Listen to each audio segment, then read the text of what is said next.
랄라하의 사연 드라마를 찾아주신 구독자 여러분 안녕하세요. 오늘은 반전 코미디 사이다 사연입니다. 기대해주세요. 그럼 바로 사연을 읽어보겠습니다.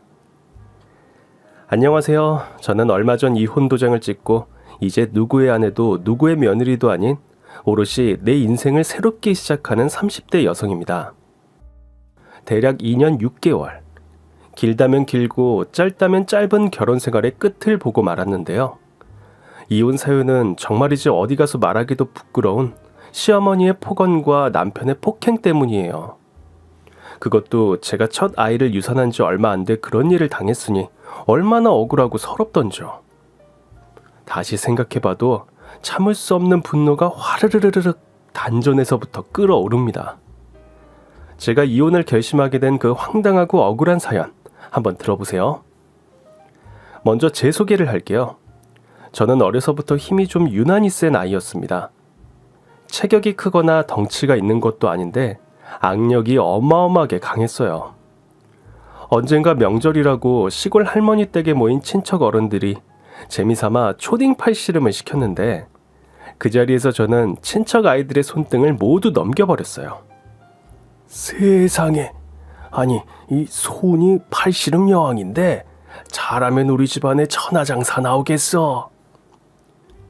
아유 참 아버님도 애들끼리 장난으로 하는 건데요 뭘. 그래? 그럼 소은아 어디 저 오빠들하고 한번 팔씨름 한번 붙어보자. 누가 센지. 할아버지 명색이 한 끼에 라면 3개를 순삭하는 제가 초딩한테 질까봐요. 소은아 이리 와봐. 오빠하고 팔씨름 한번 해보자. 저는 할아버지를 기쁘게 해드리고 싶다는 단순한 마음으로 고딩 사촌 오빠의 손등을 으라차차 넘겨버렸습니다. 다시. 아까 먹은 튀김 때문에 손이 미끄러웠네. 다시 제대로 한번 해보자. 이번엔 이 오빠가 절대 안 봐준다. 손이 제대로 해. 응, 오빠. 우리 절대 봐주지 말기. 다시 손에 힘을 줬어요. 고딩 사촌 오빠의 얼굴은 점점 붉어지고 목에는 시퍼런 핏대가 섰지만 어라? 오빠 손등이 그냥 또 넘어가네요. 손목 꺾기는 반칙이지. 어린 게 반칙 붙었어. 다시 해. 얼마든지 들어와. 손이 계속해도 되겠어. 할아버지, 팔씨름이 너무 재밌어요. 이번에도 가뿐하게 고딩 사촌 오빠를 이기고 내친 김에 대딩 사촌 오빠의 손등까지 차례차례 하나씩 모두 꺾어버렸습니다. 그런데 조금 전 저를 뜨겁게 응원하던 것과 달리 이번엔 분위기가 찬물을 끼얹은 듯 급 싸늘해졌고 큰 어머니가 몹시 언짢은 듯 냉랭하게 말했습니다. 여자애가 힘이 세서 어디다 쓰려고. 좋을 거 하나 없다. 소은이 나중에 시집가긴 다 글렀다. 어쩔래? 엄마, 나 시집 못 가? 아니야, 괜찮아. 오빠들이 그냥 하는 말이야. 우리 소은이 남자로 태어났으면 장군감인데. 아유, 그놈 참 누굴 닮았노? 제가 누굴 닮았냐고요? 할아버지도 잘 아시면서. 저는 엄마를 닮아 힘이 셌습니다. 저희 엄마는 한때 격투기 선수로 이름을 꽤나 알린 분이세요. 물론 격투기를 하시는 분들이나 잘 알까 모르는 사람은 모르는 그런 선수 출신이죠. 엄마는 저를 낳고 31살의 나이에 우연한 계기로 무에타이에 입문하셨어요. 여성 파이터로서 적은 나이가 아닌데도 4년 만에 킥복싱 챔피언 타이틀전까지 갈 정도로 발군의 실력을 보이셨죠. 결승에서 체력 저하로 크런치 상태가 되어 아쉽게도 준우승에 머무르셨지만 그의 한국 여자 격투기 챔피언이 제일 상대하기 힘들었던 경쟁자로 우리 엄마를 언급할 정도로 뛰어난 선수였어요. 여자 격투기 선수 하면 얼핏 떠올리기에는 남자처럼 머리도 짧고 근육도 울퉁불퉁할 것 같죠? 그런데 우리 엄마는 체구도 크지 않고 머리도 단발에 귀여운 편이셔서 그냥 좀 다부진 느낌이 드는 정도였어요. 저에게는 한없이 자유롭고 아빠한텐 애교 넘치는 평범한 엄마였는데 정작 아빠는 100점 만점에 100점만큼 무서운 아내라며 농담인지 진담인지 모를 말을 하곤 했어요. 밖에서는 아무리 강하고 센 여자여도 내 앞에서는 약하고 여린 여자이길 바라는 것이 아빠의 진심이었기에 한때나마 격투기에 인생을 건 엄마와는 조금씩 사이가 멀어졌어요.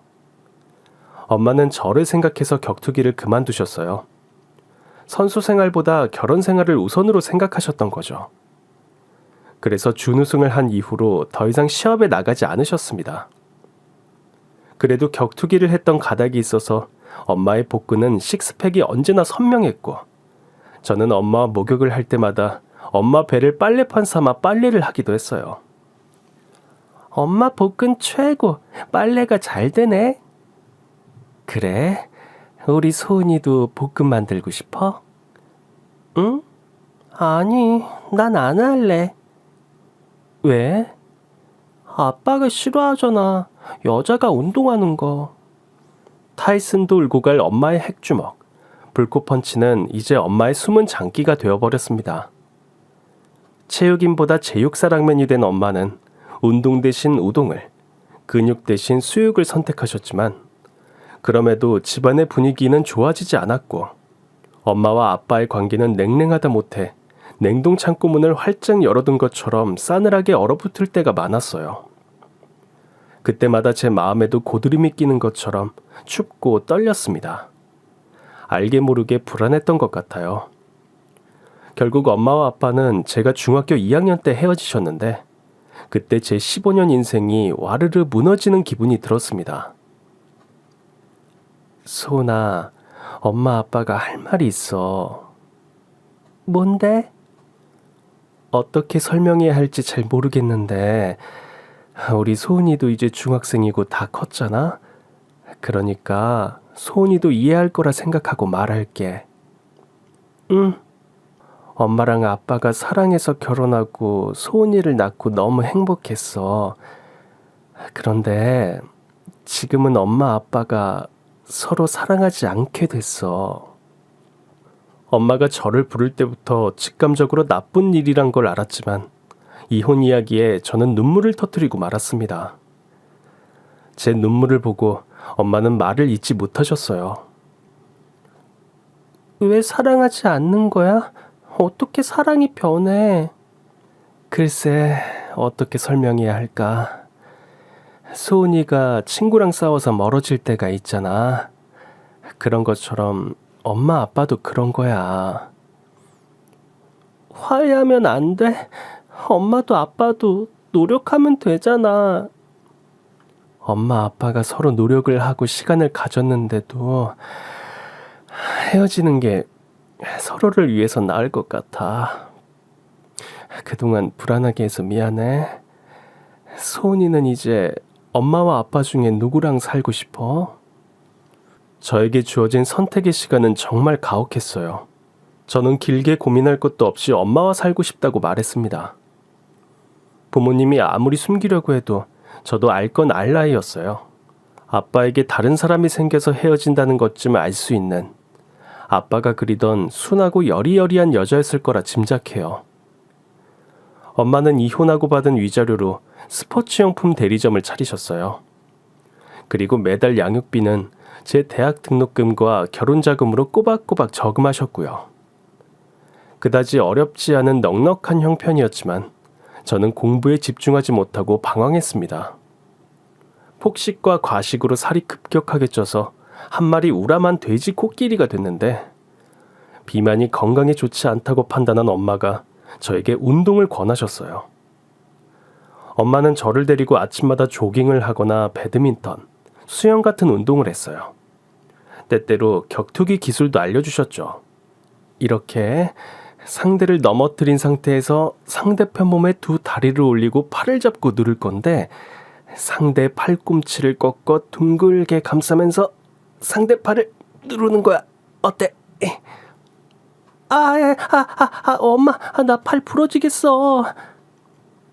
그래, 이게 안봐야 팔 가로 누워 꺾기. 이 정도는 해줘야지 격투기라고 할 수 있지. 그만해, 아파. 이 정도는 초등학생도 할 수 있는 수준이야. 이번엔 킥 위주로 연습해보자. 엄마, 나 격투기 안 배울래. 왜? 무서워? 응. 소은아, 넌 어떤 여자가 되고 싶어? 공주님? 농담하지 말고. 생각해본 적 없어. 엄마는 어떤 여자가 되고 싶은데? 엄마는 강한 여자가 되고 싶어. 그래서 격투기를 배운 거야? 격투기를 잘하거나 싸움을 잘하는 게 강한 여자는 아니고, 자신에게 당당하고 떳떳하고 자신을 사랑하는 사람이 강한 여자지. 모르겠어. 그래, 소은이, 지금은 못해도 괜찮아. 노력하면 되니까 할 수 있지? 응? 뭔진 모르겠지만 할 수 있어. 엄마 덕분에 전 다시 예전 체격으로 돌아왔고 건강을 되찾았습니다. 힘도 여전히 셌어요. 고딩 때는 운동장 조회 시간에 픽픽 쓰러지는 친구들을 여러 차례 업고 뛸 수 있었고, 대학 땐 술 취한 친구들을 챙기는 척하며 은근슬쩍 주무르려는 선배들을 제치고 집까지 업어서 데려다주기도 했습니다.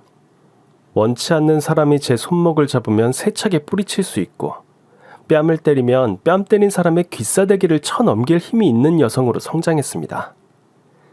그렇게 씩씩하게 대학을 졸업한 저는 등산화를 만들어 세계 수출하는 중소기업 기획실에 입사했어요.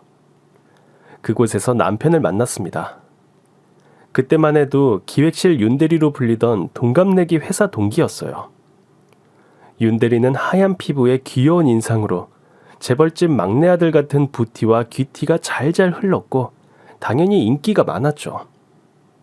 사장님 비서부터 안내데스크 여직원까지 회사의 모든 여직원들의 관심과 사랑을 한 몸에 받았습니다. 소은 씨, 오늘 일 마치고 회사 미혼 남녀끼리 볼링 한 게임 어때요? 좋죠. 오랜만에 실력 발휘 한번 해볼까요? 스트라이크! 저기, 윤민기 대리님도 같이 가자고 해볼래요? 윤대리요? 정원 씨가 직접 물어보시면 되죠. 왜요? 둘이 내외하고 그러는 거예요? 그런 게 아니라 두 분 회사 동기니까 저보다는 더 편하실 것 같아서. 안 그래요? 그런가. 아까 보니까 오늘 일 많다던데. 한번 물어나 볼게요. 나중에 시간, 장소 문자로 알려주세요. 여직원들이 저를 사랑의 메신저로 쓰겠다면 전 흔쾌히 응해주리라 생각했습니다. 그 길로 사무실로 돌아갔는데 마침 윤대리가 정수기 물통을 교체하려고 낑낑대고 있었어요. 저는 그 모습을 보고 이때다 싶어서 윤대리에게 다가갔죠. 윤대리, 오늘 시간 되면 볼링 한 게임 어때? 안 돼. 나 오늘 야근해야 할 듯. 자. 이거 내가 도와줄게. 물통 줘봐. 나 열나 힘 세거든. 가만히 보기만 하셔. 윤대리가 들려고 하는 물통을 굳이 제가 뺏어서는 어영차 물통을 들어 올리는데 그때였어요. 뽕! 가쁜 방귀 소리가 누구도 아닌 제 아랫배에서 뿌악 하고 터져 나왔습니다. 제 괄약근은 어쩜 이리도 눈치가 없는 걸까요? 제 얼굴은 불타는 고구마가 되어 시뻘겋게 물들었고 의도치 않게 저는 동기랑 방귀 튼 사이가 되었어요. 이거 참 난감하대요. 생리현상인데 뭐 괜찮아 하면서도 윤대리 입에선 웃음이 새어나와서 킬킬거렸어요. 야, 그만 웃어. 알았어. 오늘 일은 내가 무덤까지 가져갈게. 동기사랑 나라사랑 아니냐. 입 꾹 닫아줄게. 사랑은 방귀를 타고 오는 것일까요? 우린 방귀를 트고 사이가 급격하게 발전했습니다. 윤대리 요 녀석이 저 멀리 있다가도 저만 보면 한달음에 달려와서 장난을 쳤거든요. 소은아, 우리 사귈래? 뭐야? 너 나 좋아해? 언제부터 그런 거야? 네 방귀 소리를 들은 날부터 계속 귓가에 맴돌아. 네 방귀 소리가 뽕. 야, 너 죽을라고. 이게 정말 내가 그날 왜 물통을 든다고 해가지고. 아니, 진심이야, 진심. 나 너랑 정말 사귀고 싶어. 방귀를 터서 그런가? 더 가깝게 느껴진달까? 널 더 알고 싶어. 그럼 안 돼? 농담인지 진담인지 오가는 말장난 속에 저희는 점점 함께 있는 것에 익숙해졌어요. 솔직하게 말해봐. 내 어디가 좋은 건데? 너무 멋있고 사랑스러운데 정작 본인은 잘 모르는구나. 무엇보다 나랑 생각이 잘 맞잖아. 죽이 맞는달까? 보면 볼수록 매력적인 볼매가 너야. 넌 매력 있어. 이날 이후로 우린 아무도 모르게 사귀는 사내 커플이 되었습니다. 전 연애를 시작하면서 좀 내숭이란 걸 떨어보았어요. 힘센 여자가 무서워 도망간 아빠에 대한 안 좋은 기억 때문인지 굳이 제가 힘센 여자로 보이고 싶지 않았어요. 둘이 출장을 가더라도 윤대리가 운전을 도맡아서 했고 캐리어 가방이며 등산화 샘플 물품도 윤대리가 당연하다는 듯이 다 들어주었습니다. 저는 윤대리 앞에서 공주님, 아니 비로소 여자가 된 것 같았어요. 아무도 모르게 사귄다고 생각했지만 아니었어요. 우리가 사귄 지 일주일도 안 돼서 회사에 소문이 쫙 퍼졌고 이 소식을 듣고 울고 불며 저를 시기 질투하는 여직원들이 속출했습니다. 알고 보니 윤대리가 진짜 우리 회사 사장님의 막내 아들이었더라고요. 우리는 사귄 지 6개월 만에 미래를 약속하는 사이로 발전했습니다. 엄마도 아빠와 이혼을 했기 때문에 제가 좋은 사람과 결혼하기를 바라셨는데 엄마는 윤대리를 별로 좋아하지 않으셨어요. 잘생기고 귀여워서 여자들에게 인기 많은 남자는 결국 얼굴값 한다는 것이 엄마의 지론이셨어요. 게다가 엄마가 재미삼아 관상을 공부했는데 윤대리의 관상이 결코 좋지 않다며 윤대리와의 교제를 반대하셨습니다. 엄마, 지금 시대가 어느 시대인데 알파고가 바둑을 두고 인공지능이 그림을 그리는 최첨단 과학시대의 관상을 왜 봐? 얘가 관상은 사이언스라는 말도 모르나 봐. 그런 게 어딨어. 그럼 뭐 침대도 과학이고 관상도 과학이면 둘이 뭐 같은 과 친구야 뭐야. 흥분하지 말고 일단 내 얘기 한번 들어봐. 엄마가 왜 관상을 공부했겠니? 다 내 관상이 안 좋아서 일이 잘 안 풀리나 싶어서 그런 거야. 그래서 뭐 우리 민기 씨 관상이 어떤데? 봐라 여기. 국가에서 공인한 관상대 백과 사전에 따르면 눈, 코, 입, 네 남친 얼굴이 딱 폭력 남편 얼굴이다 이거지. 뭔 소리야? 엄마, 걔 힘 없어. 정수기 물통 하나도 낑낑대는 애가 무슨 폭력. 그런 걱정일랑 하덜덜 마. 네 남친 여기 눈과 눈썹 사이가 멀잖아. 멋쟁이의 화려한 타입이잖아. 네 남친 여자한테 인기도 많지. 주위의 주목을 받고 인기를 누리는데 성격은 단호하지 못해. 그러면 주변의 여자가 득식을 들끓을 텐데 그게 바로 플레이보이인 거야. 엄마, 걔 나만 바라보는 사랑꾼이야. 지금이야 그렇지. 그래. 이 눈썹머리야? 이건 사람의 승부욕, 자존심을 나타내는데 눈썹머리 털이 고추 서 있잖아? 이런 사람은 성격이 예민하고 작은 마찰도 그냥 넘어가지 못하는 타입이야. 엄마, 걔가 좀 정의감이 남다를 뿐이야. 그런 성정 때문에 말보다 주먹이 앞서는 거지. 나중에 폭력 사건으로 구설수에 오르는 게 이런 눈썹이라고. 게다가 코끝도 뾰족하지. 이 코가 싸우기를 좋아하는 전형적인 폭력 남편 관상인데 몰라. 엄마는 네가 이 결혼 안 했으면 좋겠다. 엄마, 민기 씨 성격이 예민해서 오히려 주변 사람들을 잘 챙겨주는 거야. 센스티브하니까.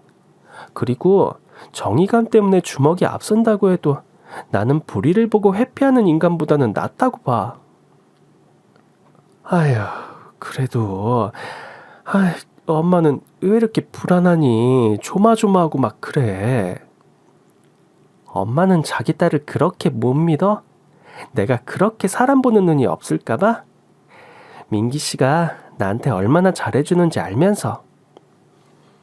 이렇게 엄마를 설득했어요. 정말이지 누가 타임머신 좀 만들어주세요.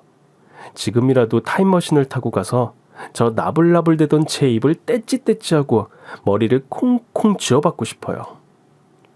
아무튼 엄마의 진심 어린 우려와 걱정을 저는 쓸데없는 염려라 치부하고 설레는 마음으로 상견례까지 치렀습니다. 어디서 그런 근거 없는 자신감으로 충만했는지 모르겠어요. 연애할 때만 해도 남편은 한없이 다정하고 10점 만점에 10점짜리 완벽한 남친이었거든요.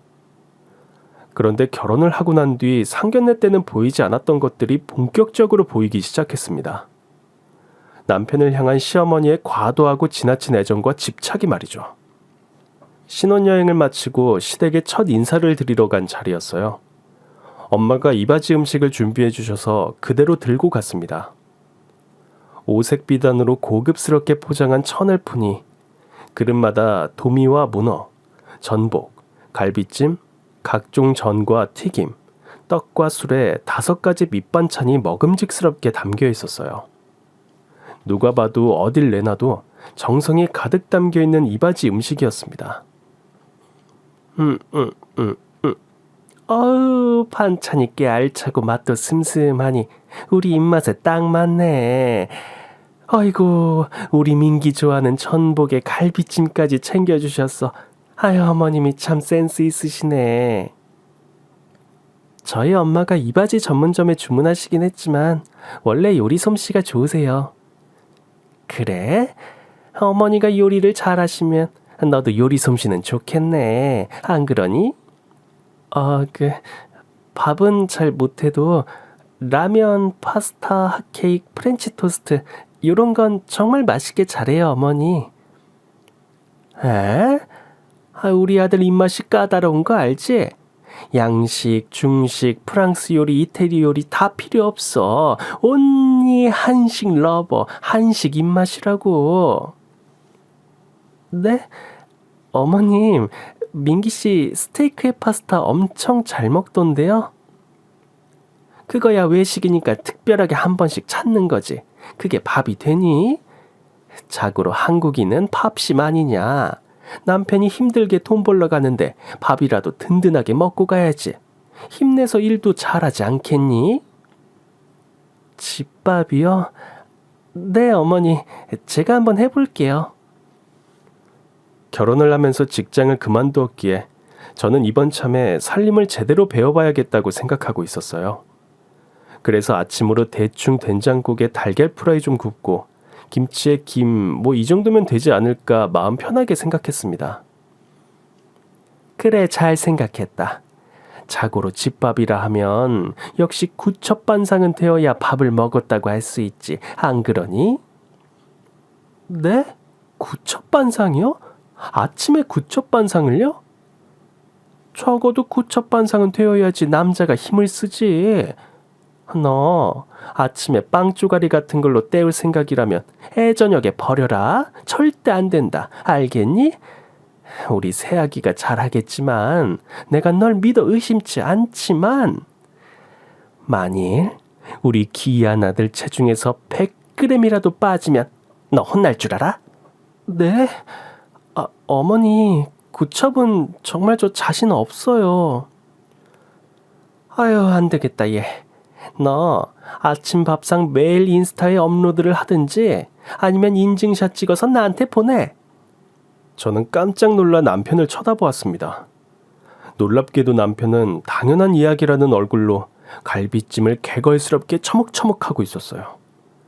저보다 2살 많은 시누이는 저를 보며 픽 비웃고 올케 이제 큰일 났다 하며 혀를 끌끌 차는 거였어요. 올케, 우리 엄마가 농담하는 것 같지? 과연 그럴까? 절대 아니올시다.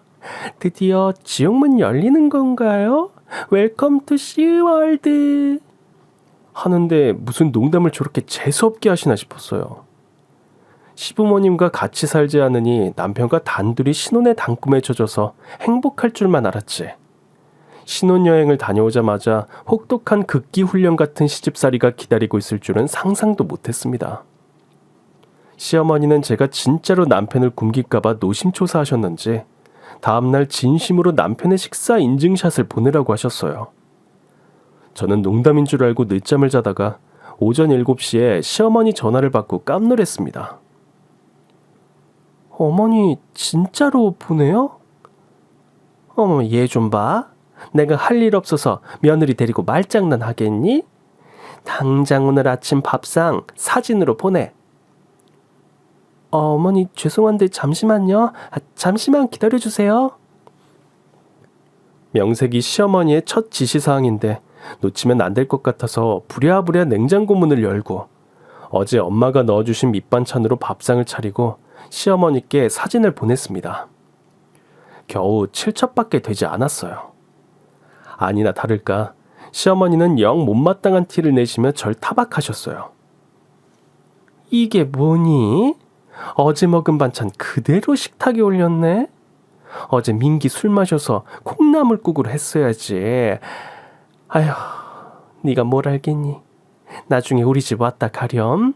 내 민기 좋아하는 반찬 챙겨뒀으니 그거 가지고 가. 그렇게 저는 아침 6시가 땡 하면 벌떡 일어나 남편에게 줄 구첩 반상을 차렸습니다. 도마를 꺼내 두부를 자르고 계란물을 입혀서 전을 부치느라 정신이 없는데도 제 귓가에선 시어머니의 목소리가 들리는 것 같았어요. 예, 5대 영양소를 맞춰 생선, 고기, 채소를 포함해 골고루 차려야지. 이것도 하다 보면 늘어서 30분이면 다 가능해. 자자, 허리업. 부엌에만 들어서면 어머니의 잔소리가 자동 재생되는 것 같아서 정말 미치고 환장할 노릇이었습니다. 그래도 그때만 해도 저는 이렇게 하면 진정한 주부 구단, 현모양처가 될 거라고 생각했죠. 그런데 좀 얄미운 게 시어머니가 보내주시는 반찬을 가만 보면 제 입맛을 전혀 고려하지 않은 순전히 남편의 입맛에 맞춘 반찬들만 엄선해서 꾸준히 보내주셨고요. 제가 만일 밥이 아니라 토스트나 샐러드로 때우는 날이면 잔소리가 장난이 아니었습니다. 그리고 시어머니와 저는 사랑하는 연인처럼 매일같이 영상통화를 했는데요. 주로 어떤 내용이냐면요. 네, 어머니. 민기씨 아침 7시 30분 정각에 식사했고요. 어제 회식해서 속이 좋지 않다고 해서 제가 김치 넣고 끓인 콩나물국, 해장국 시원하게 원샷하고 갔어요. 차는? 어제 술 마셨으면 아직 덜 깬 거 아니야? 그래서 같은 아파트에 사는 육과장님 차 카풀해서 간다고 하더라고요. 그래? 아유, 잘했다. 역시 우리 아들은 똑똑해. 네, 어머님. 예, 옷장 열어서 민기 내일 입고 갈 의상 좀 보자. 네, 어머니 준비해놨어요. 베이지색 올목 폴라티를 안에 받쳐 입고요. 요즘 유행하는 다크그린 컬러 정장으로 매치할 생각이에요. 여기에 카키색 피코트를 걸치면 내일 출근복 완성입니다. 구두는 갈색으로 준비했습니다. 피코트 말고 검정 롱코트로, 장갑은 다크그린 가죽으로 준비하렴. 네, 어머니. 참, 네가 민기 속옷 사이즈를 모르는 것 같아서 내가 팬티 몇 벌 주문했으니까 아마 오늘 택배로 너네 집에 갈 거다. 내일 출근할 때 거기서 레드 하나 꺼내 입혀라. 이번 주 운세에 빨간색이 행운의 색이라지 뭐니. 알겠지? 꼭꼭 빨간색으로 입혀. 네, 어머니. 저는 어느샌가 기계적으로 대답하는 네, 어머니 보시 되었습니다. 매일 같이 밥을 먹어야 했고 매일같이 영상통화를 했어야 했으며 매일매일 남편이 무슨 행동을 어떻게 했고 어떤 팬티로 입었는지까지 일일이 시어머니께 보고를 해야 했습니다. 그러다 어느 날 속이 메스껍기도 하고 컨디션도 좋지 않아서 인증샷과 영상통화 보고를 안 했더니 시어머니가 득달같이 저희 집으로 찾아와 씩씩대며 개칠할 연병을 떨었습니다. 야, 내 말이 말 같지 않니? 어디서 굴러먹은 개뼈다귀 같은 게 감히 우리 아들을 꼬셔서는. 야, 우리 집안에 들어왔으면 집안의 법도대로 순순히 따를 일이지. 그것도 못해? 대체 네가 할 줄 아는 일이 뭐니? 어머니, 저 매일 아침마다 6시에 일어나서 민기 씨 아침 챙기고 어머니한테 일일이 보고하고 있잖아요. 오늘은 좀 몸이 안 좋아서. 근데 이게 어디서 따박따박 말대답이야? 그 순간 시어머니가 제 머리채를 사정없이 확 잡아 뜯었습니다.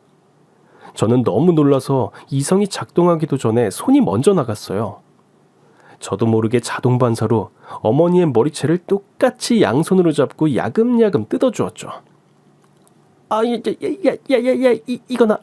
이거 안 놔? 어머니가 먼저 놓으세요. 이게 어디서 시어머니한테. 어머니가 먼저 머리채 잡으셨잖아요. 어디서 따박. 어머니 손 놓으시면 저도 손 놓을게요. 그래 좋다. 하나 둘 셋에 놓자. 네, 좋아요. 하나 둘 셋. 비겁하게도 시어머니는 손을 놓지 않으셨어요. 저도 힘을 빼려는 소나기에 다시 힘을 주어 야무지게 시어머니의 머리채를 잡았습니다. 어머니 먼저 놓으세요. 안 그럼 어머니 피 봐요. 이게 어디서 피 같은 소리야. 네가 먼저 놔, 이거 사. 우리 같이 놔요. 이번엔 제가 셀게요. 하나 둘 셋. 시어머니는 이번에도 손을 놓지 않으셨습니다. 저도 지지 않고 시어머니의 머리채를 잡은 손에 있는 힘껏 빡 하고 힘을 주었습니다. 아시죠? 제 어마무시한 악력. 시어머니는 으악 단말마의 비명과 함께 고꾸라지셨어요. 그렇게 좋은 말 할 때 놓으시지 왜 쓸데없는 고집을 세우셔서는 피를 보시는지. 아무튼 시어머니는 엉겁결에 제 머리채를 잡았던 손을 놓고 옴팡 뜯겨져 나간 자기 머리를 부여잡았습니다. 내 인연이, 내 소중한 머리숱을 감히. 야, 네가 지금 뭔 짓을 한 줄 알아? 그래서 제가 경고했잖아요. 피 보신다고요. 시어머니가 씩씩대면서 돌아간 뒤 저희 집 거실엔 우리들 손에 뜯긴 머리카락이 수북하게 나왔습니다. 엄마가 걱정하실까봐 전화도 못하겠더라고요. 당연히 남편한테 미주알 고주알 하소연을 했어요. 자기야, 어머니 왜 그러시는 거야? 원래 이랬어? 너무한 거 아니야? 여기 내 머리 좀 봐. 우리 엄마 들어 누우셨다. 전치 2주는 나올 텐데. 이 폭력 며느리야. 무슨 말이야 그게. 난 최대한 할 만큼 하고 있어. 매일 아침 구첩 밥상 올리는 게 쉬운지 알아? 구첩 반상이 어려워? 그럼 7첩을 한다고 그래. 뭐? 그게 무슨 말이야 방구야. 생각해보니 남편은 신혼여행 갔을 때부터 바뀌기 시작했어요. 비행기에서 내려서 수화물을 찾으러 갔을 때도 손에 휴대폰을 들고 딴짓을 하더라고요. 제가 넙죽 남편 거랑 제 걸 2개 다 들고 나왔어요. 장기 주차장에 세워둔 차에 가방을 싣는 것도 제 몫이었고 당연히 운전도 제가 했죠.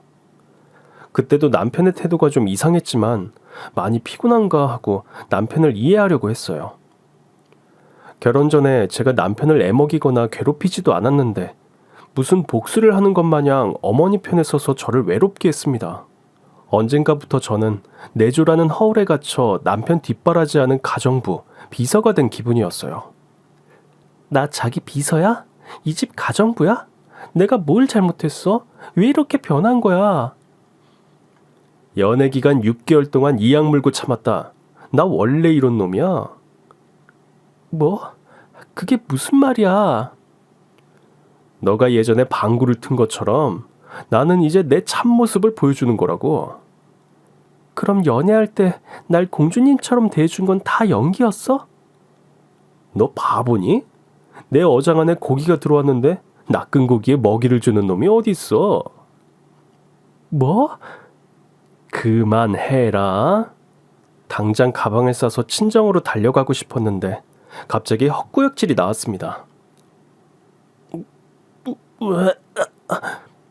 아, 뭐야 더럽게. 세상에나 마상에나 이게 헛구역질이 아니라 입덧이었어요. 제가 임신을 하게 된 거예요. 제 임신 소식이 시댁에 전해졌고 그때부터 제 위상이 가정부 비서에서 임신부로 승격했는지 매일같이 해왔던 구첩반상 인증샷과 영상통화를 당분간 안 해도 된다고 했어요. 그러면서 임신부에게 좋다는 음식과 약을 하루가 멀다 하고 갖다 주시는데 저는 시댁 식구들이 우리 집 비밀번호를 누르는 소리만 들어도 심장이 떨릴 정도로 싫었어요. 옳게 편해? 요즘 편해서 좋지? 얼굴이 확 폈네. 부럽다. 언니 무슨 말씀이세요? 저는 적응 안 돼서 어지럽습니다. 인생이 그런 거야. 파출보하다가 대리모가 되기도 하고. 솔직히 파출보보다 낫잖아. 대리모가 된 기분 어때? 대리모라뇨. 언니 무슨 말을 그렇게 함부로 하세요. 그러니까 나처럼 결혼을 하지 말지 그랬어. 이거 영양제인데 임신 초기에 꼭 먹어야 한다고 엄마가 신신당부했어. 부디 이거 잘 먹고 뱃속에 애기 잘 지켜. 우리 올케 보험이잖아. 네? 아 맞다. 임신하고 남 험담하면 나중에 아이가 그 사람 쏙 빼닮는 거 알지? 설마 나 닮은 애 낳고 싶으면 마음껏 욕해. 잘 있어. 나 간다. 시댁 식구들은 단체로 어디 싸가지가 바가지가 되는 막말 학원을 다녔는지 막말과 폭언엔 일가견이 있었습니다. 세계 막말 대회가 있으면 우리 신우가 세계 챔피언을 먹지 않을까 싶어요. 이런 시댁 식구들의 태도에 충격을 받아서였을까요? 임신 2개월 차로 넘어설 무렵 제 일생 최대의 시련이 닥쳤습니다. 늦은 밤 갑자기 배가 슬슬 아프더니 혈흔이 비쳐서 서둘러 산부인과로 달려갔습니다. 아무래도 유산인 것 같습니다. 초음파에 아기집이 보이지 않네요. 네? 무슨 말씀이세요? 아기집이 없다뇨. 그럼 우리 아기가 사라졌다는 거예요?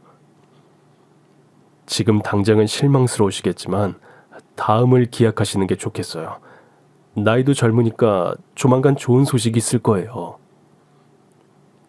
그럼 전 어떻게 해야 하나요? 수술을 받아야 하나요? 아니요.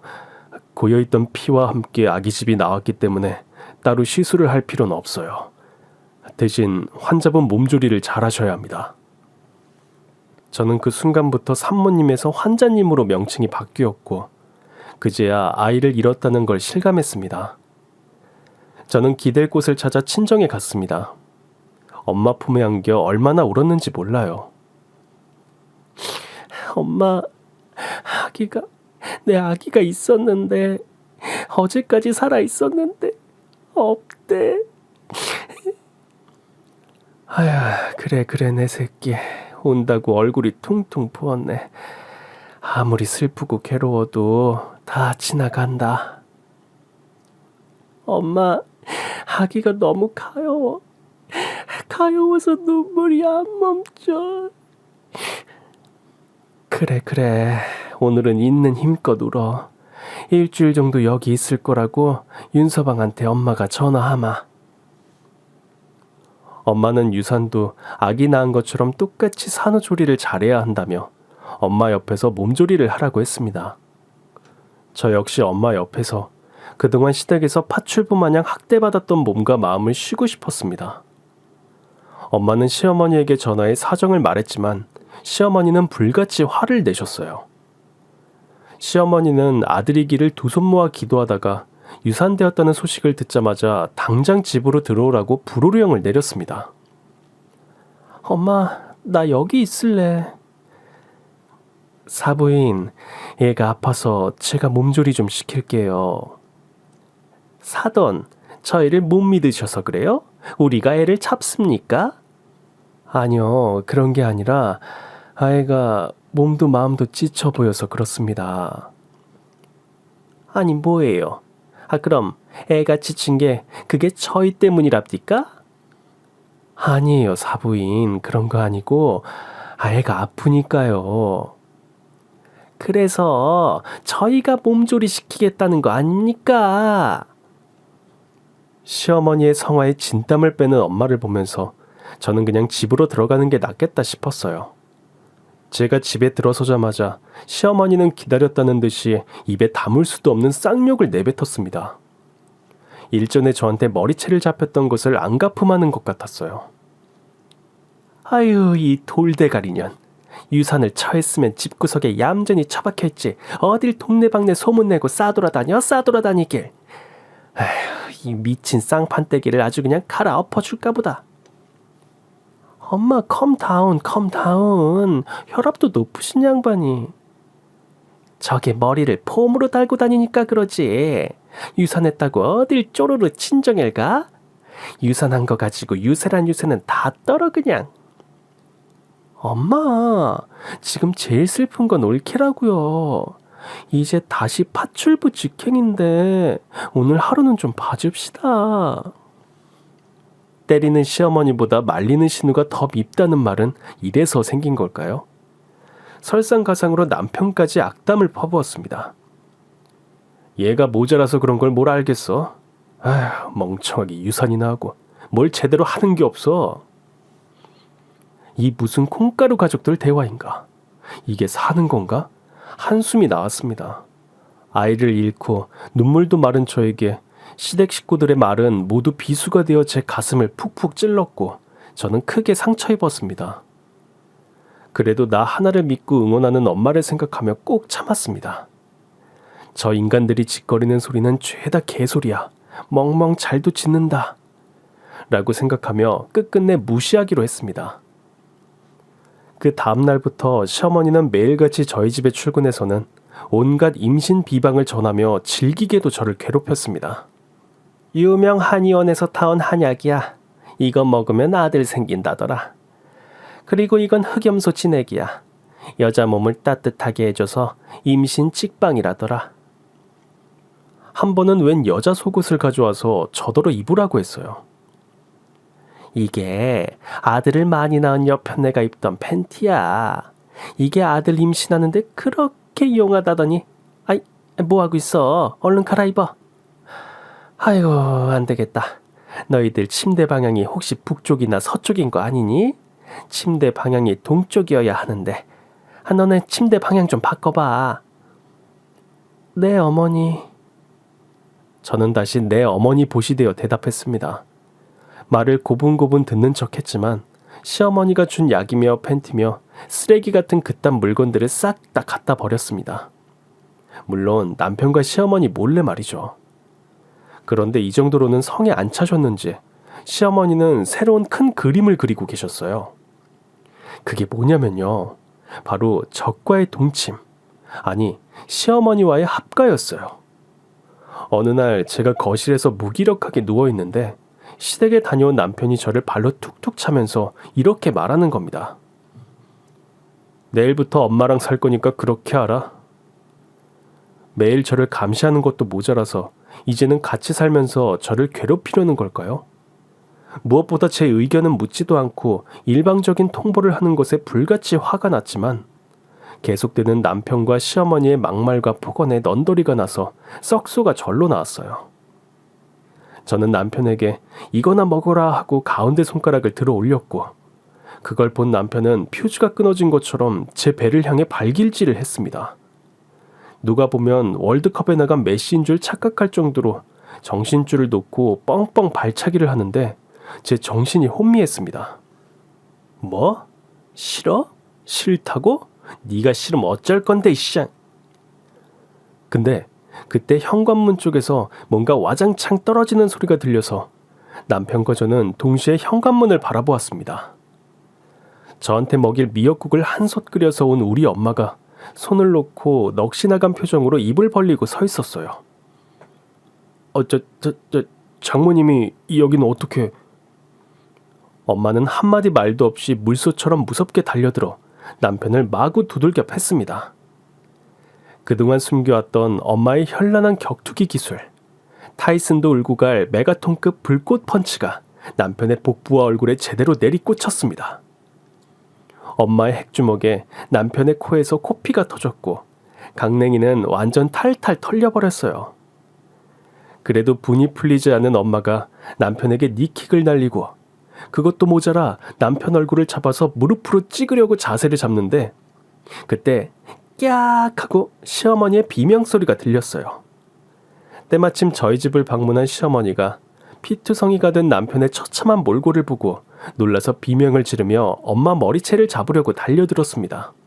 엄마는 이소룡처럼 코를 쓱 닦으며 아류 기합 소리를 넣은 뒤 시어머니의 멱살을 잡아 패대기 쳤습니다. 그리고 이어지는 지옥의 백초크, 리어네이키드 초크 기술을 선보이셨습니다. 얼핏 보면 백허그처럼 보이지만 엄마는 완벽한 기술로 시어머니의 목을 두른 팔에 힘을 줬어요. 시어머니는 숨도 못 쉬고 손바닥으로 미친 듯이 바닥을 쳤습니다. 사부인 항버. 엄마는 시어머니를 옥죄었던 팔에 힘을 풀었어요.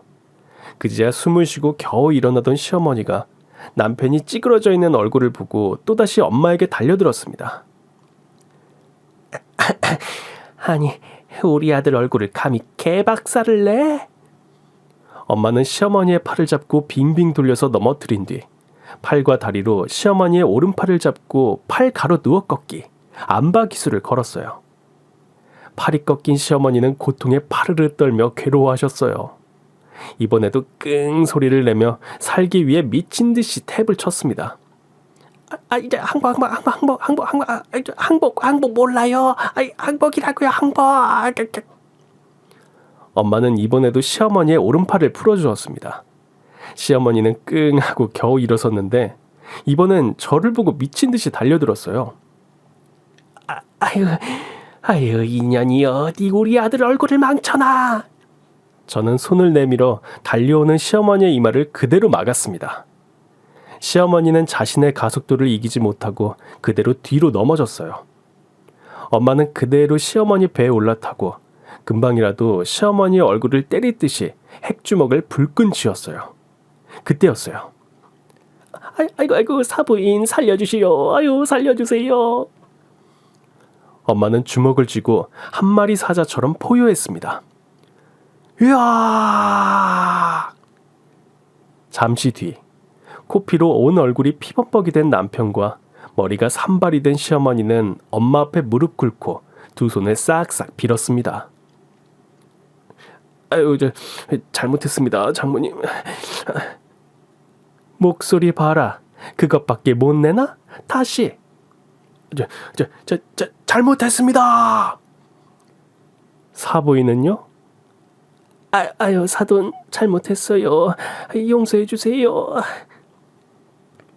자, 그럼 여기 녹음 중이니까 다시 한번 말해보세요.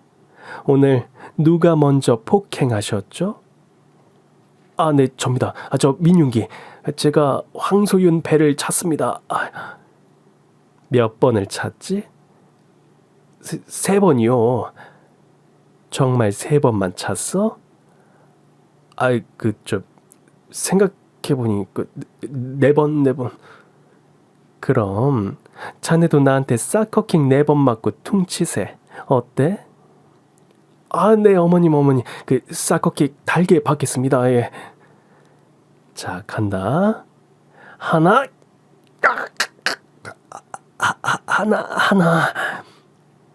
둘. 둘. 셋. 셋. 마지막. 넷.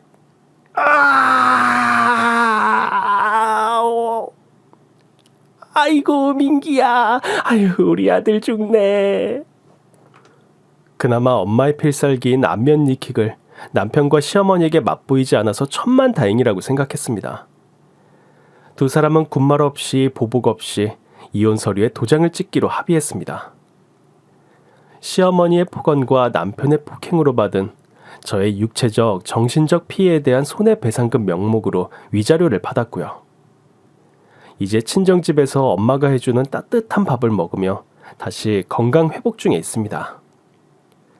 들리는 소문에 의하면 엄마한테 죽도록 얼굴이 터진 전 남편 윤대리는 잇몸뼈까지 내려앉아서 임플란트를 하려고 해도 당장 시술이 불가능하다고 하네요.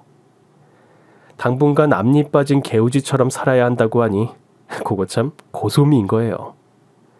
그렇게 한때나마 얼굴 하나는 반반했는데 그마저도 하자가 생겼네요. 물론 제가 윤대리를 반품한 제조 공장에서 알아서 잘 수리해서 쓰겠죠. 제가 알 바인가요? 앞에서도 말씀드렸듯이 저는 이제 누구의 아내도 며느리도 아닌 제 인생을 살게 되었습니다. 지금도 전 힘이 굉장히 세요. 혼자서 가구도 잘 옮기고 남자도 열기 힘든 차량 리모컨을 뚝딱 열고 배터리를 제 손으로 교체하기도 합니다. 저는 이제 우리 엄마처럼 강한 여자가 되려고 해요. 싸움을 잘하는 강한 여자 말고 자신에게 당당하고 자신을 있는 그대로 사랑하는 강한 여자. 새롭게 거듭나는 저를 지켜봐 주세요. 지금까지 제 이야기를 들어주셔서 고맙습니다. 메리 크리스마스 하시고 해피 뉴 이어 하세요. 어떠셨나요? 오늘의 사연에 공감하고 즐겁게 들으셨나요? 그럼 구독과 좋아요를 꼭 눌러주세요. 저는 내일도 더 화끈하고 재밌는 이야기로 찾아오겠습니다. 행복한 하루 보내세요.